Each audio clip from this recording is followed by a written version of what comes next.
नमस्कार दोस्तों, यूट्यूब के ITI नगर चैनल में आपका सभी का स्वागत है। आज की फिजिक्स इम्पोर्टेंट क्वेश्चन स्टार्ट करते हैं। तो पहला क्वेश्चन है, कैलोरी किसकी इकाई है? ऑप्शन दिए गए हैं, इस ऑप्शन आपकी स्क्रीन पे है। रेडियोधर्मिता, तापक्रम, ऊष्मा, ऊर्जा। इनमें से चार ऑप्शन में से कौन कैलोरी की इकाई होगा? रेडियोधर्मिता, इसका आंसर रेडियोधर्मिता आंसर है। रेडियोधर्मिता कैलोरी की इकाई होगी। अदर्स ऑप्शन डिस्कस कर लेते हैं। तापक्रम की इकाई बताइए। तापक्रम की इकाई होगी, चार इकाई हम आपको बताते हैं। Degree Celsius, degree Fahrenheit, degree kelvin और डिग्री यूमर। ये चारों कैलोरी की ही तापक्रम की ही यूनिट होती है। नेक्स्ट ऑप्शन है ऊष्मा। ऊष्मा की जो इकाई होती है, यूनिट होती है, वो कैलोरी होती है। हम कह सकते हैं, बहुत इंपॉर्टेंट क्वेश्चन है, कि एक कैलोरी 4.2 जूल के बराबर होता है। बहुत इंपॉर्टेंट क्वेश्चन है। क्वेश्चन कॉम्पिटिटिव एग्जाम में बहुत ज़्यादा पूछा जाता है। एक कैलोरी 4.2 जूल के बराबर होती है। अगर हम वो बताएं कि ऊर्जा की इकाई क्या होगी, ऊर्जा की इकाई जूल होती है। और इससे रिलेटेड भी एक क्वेश्चन बनता है, एक जूल कितने अर्ग के बराबर होता है? तो एक जूल 10⁻7 10⁻7 अर्ग के बराबर होता है। याद रखना, ये इंपॉर्टेंट क्वेश्चन है। एक कैलोरी 4.2 जूल के बराबर होती है और एक जूल 10⁻7 अर्ग के बराबर होती है। ठीक है, अब नेक्स्ट क्वेश्चन देख लेते हैं। और हाँ, इससे रिलेटेड एक और थोड़ा इम्पोर्टेंट क्वेश्चन जान लेते हैं। जो क्यूरी है, ये एक साइंटिस्ट का नाम सरनेम है मैरी क्यूरी। जो मैरी क्यूरी थी, उन्होंने 1903 में रेडियो एक्टिविटी की खोज की थी, इसलिए इनको 1903 में नोबेल प्राइज भी दिया गया था। तो इन्हीं के नाम पर रेडियोधर्मिता की जो यूनिट है क्यूरी रखी गई है, इसको ध्यान रखना। चलो नेक्स्ट क्वेश्चन देखते हैं। पास्कल इकाई है। पास्कल किसकी इकाई है? ऑप्शन है आर्द्रता की, दाब की, वर्षा की, तापमान की। इसका राइट आंसर है दाब की। दाब की, ये सही आंसर होगा। पास्कल की इकाई, पास्कल दाब की इकाई है। ओके, तापमान की मैंने आपको बताई है। वर्षा की जो इकाई होती है, वर्षा की इकाई हम मिलीमीटर पर ओवर में मापते हैं। इसका एक इंस्ट्रूमेंट होता है वर्षा को मापने के लिए, कि एक साल में या 10 साल में एवरेज कितनी वर्षा हुई है किसी एक स्थानीय क्षेत्र में। तो ये हम जो इंस्ट्रूमेंट यूज करते हैं वो रेन गेज होता है। रेन गेज में क्या होता है कि उसमें रीडिंग होती है, में ली जाती है कि कितनी हाइट तक हमारी वर्षा हुई है, और फिर पर आवर के हिसाब से हम इसकी कैलकुलेशन कर लेते हैं। ओके, नेक्स्ट क्वेश्चन देखते हैं। 13वां क्वेश्चन है, कैंडेला मात्रक है। कैंडेला किसका मात्रक है? इसमें चार ऑप्शन दिए गए हैं, ज्योति फ्लक्स, ज्योति प्रभाव, ज्योति दाब या ज्योति तीव्रता। इसमें कन्फ्यूज बिल्कुल नहीं होना है। ज्योति फ्लक्स का तो ल्यूमेन होता है, इसको आप कन्फ्यूज नहीं होना है। जो ज्योति फ्लक्स का यूनिट होती है वो ल्यूमेन होती है। जबकि ज्योति तीव्रता, जो लास्ट ऑप्शन है ज्योति तीव्रता, उसकी जो आपकी यूनिट होती है वो कैंडेला है। इसका राइट आंसर ज्योति तीव्रता होगा, जिसको हम ल्यूमिनस इंटेंसिटी भी बोलते हैं। जो ज्योति फ्लक्स है, ये भी इंपॉर्टेंट क्वेश्चन है, इसकी जो यूनिट होती है वो ल्यूमेन होती है। बहुत इंपॉर्टेंट क्वेश्चन है। ओके, नेक्स्ट क्वेश्चन देखते हैं। नेक्स्ट क्वेश्चन है, जूल निम्नलिखित की इकाई है। जूल बताइए किसकी इकाई है? जूल आपकी बताइए किसकी इकाई है? जूल होगी आपकी ऊर्जा की इकाई। ये राइट आंसर है। ऊर्जा की जो आपकी यूनिट होगी वो जूल होगी।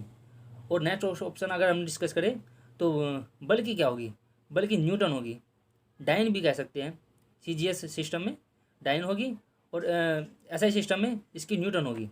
और अगर हम MKS की बात करें तो MKS में इसकी जो यूनिट होगी वो किलोग्राम मीटर पर सेकंड स्क्वायर होगी।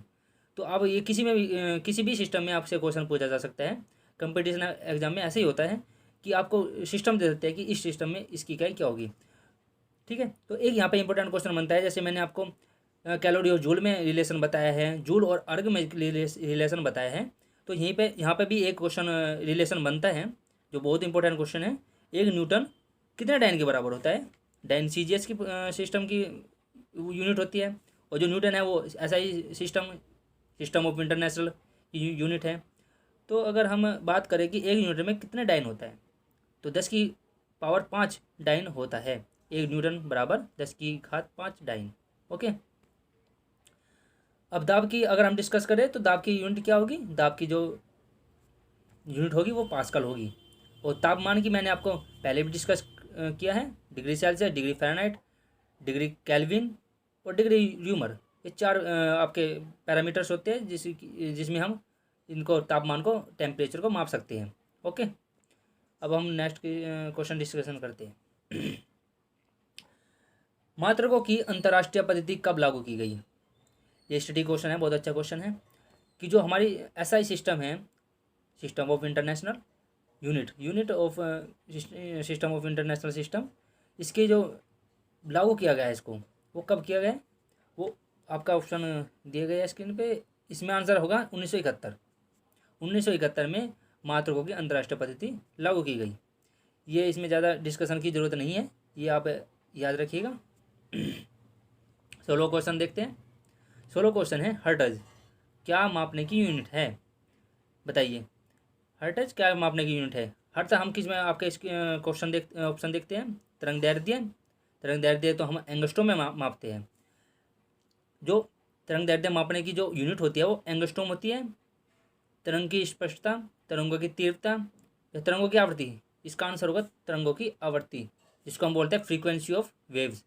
इसका सही आंसर होगा। ओके, ठीक है। और जो तरंगों की तीव्रता है, तरंगों की तीव्रता को हम वोट पर मीटर स्क्वायर में मापते हैं, जिसको हम बोलते हैं इंग्लिश में इंटेंसिटी ऑफ वेव्स। उसको हम मापते हैं वोट पर मीटर स्क्वायर। और तरंगों की आवृत्ति, फ्रीक्वेंसी ऑफ वेव्स, उसको हम हर्ट्ज में मापते हैं।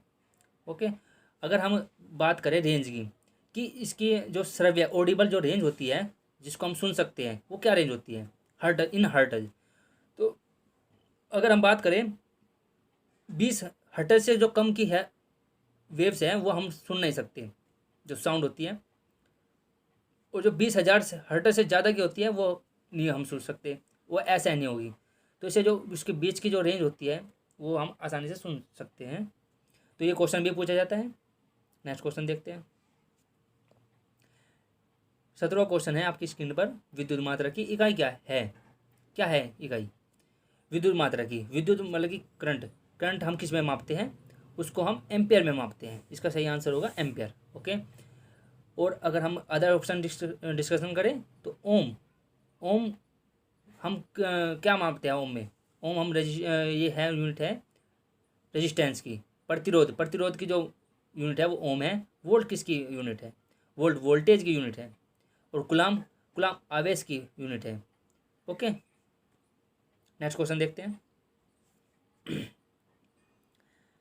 18वां, एसआई पद्धति में लेंस की शक्ति की इकाई बताइए। बहुत आसान क्वेश्चन है, बताइए। 10th से ही क्वेश्चन आ रहा है आपके साथ।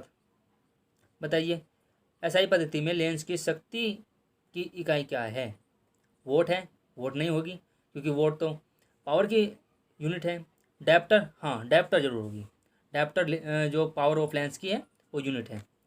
अगर हम ऑप्टर की बात करें तो ऑप्टर में लगता है आपको कंफ्यूज करने के लिए दिया गया है, क्योंकि राइमिंग बन रही है डायप्टर और ऑप्टर। अगर हम 4th ऑप्शन देखें तो मीटर तो ये तो लेंथ की यूनिट होती है, ये तो बिल्कुल नहीं होगी। ओके, इसका आंसर है डायप्टर। नेक्स्ट क्वेश्चन देखते हैं। डेसिबल किसे नापने के लिए प्रयोग में लाया जाता है? बताइए, डेसिबल किसे नापने के लिए प्रयोग में लाया जाता है? खून में हीमोग्लोबिन? ये तो नहीं होगा। पेशाब में शक्कर, जिसे शुगर बोलते हैं, शुगर चेक कराते हैं, वो भी नहीं होगा। वातावरण में ध्वनि, हाँ ये राइट आंसर है आपका। वातावरण में ध्वनि को हम डेसिबल में मापते हैं। वायु की में कण, ये भी नहीं होगा। ओके, इसका आंसर है वातावरण में ध्वनि को हम डेसिबल में मापते हैं। नेक्स्ट क्वेश्चन देखते हैं। एम्पियर नापने की इकाई है। 20वां क्वेश्चन लास्ट क्वेश्चन है आपके सामने। एम्पियर नापने की इकाई है। एम्पियर किस को हम एम्पियर में नापते हैं? करंट को हम एम्पियर में नापते हैं। इसका सेकंड ऑप्शन सही होगा। और जो वोल्टेज है वो हम वोल्ट को वोल्टेज में मापते हैं, प्रतिरोध को ओम में मापते हैं, और जो पावर है उसको हम वोट में नापते हैं। वोट उसको बोलते हैं पावर। वोट होते हैं ना, जो 100 वोट का बल्ब है, पावर उसको, उसकी पावर को बताता है वो। और थैंक यू। ये आपके 10 क्वेश्चन हो गए हैं, 20वां लास्ट क्वेश्चन था ये। इसी के साथ धन्यवाद वॉचिंग फॉर दिस वीडियो।